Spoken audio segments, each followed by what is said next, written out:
Thomas, Percy, and James were looking at the early morning sky.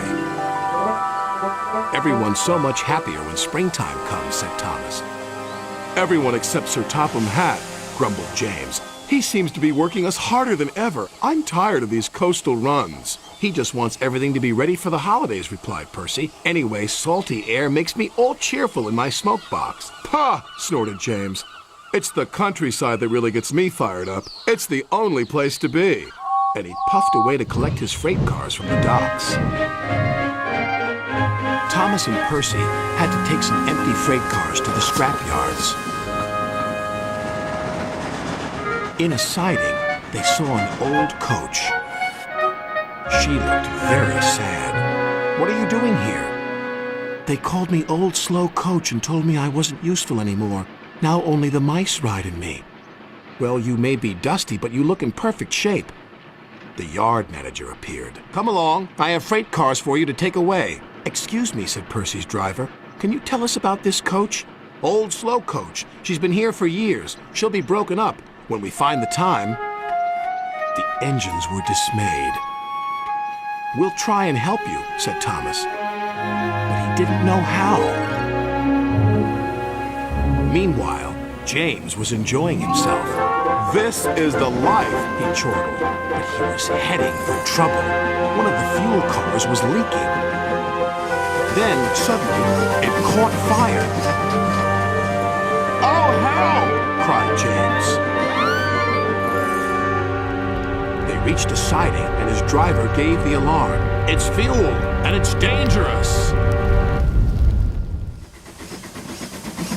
As Thomas and Percy approached the junction, they saw the smoke and a guard waving a red flag. "Sparks from James's funnel have set the cars ablaze," he called. "The fire is under control, but it's quite a mess."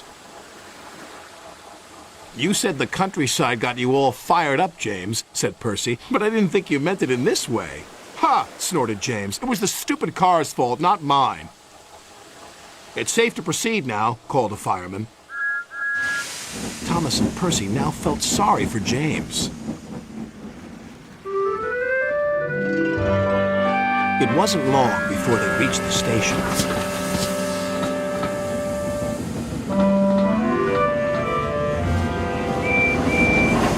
Later, as they were having a long drink at the water towers, they suddenly heard a commotion.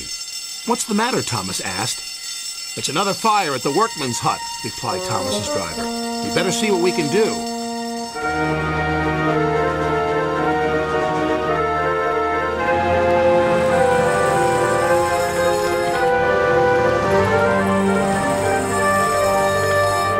The fire engines had a big problem. "We are completely out of water," cried a fireman. "We can't use seawater because it clogs our works. We'll just have to let that building burn." Then Thomas had an idea. "Why don't you use the water in our tanks? We've just refilled them." The firemen wasted no time. "You're very clever engines," chuckled their drivers. Soon the fire was out, but the hut where the workmen lived was destroyed.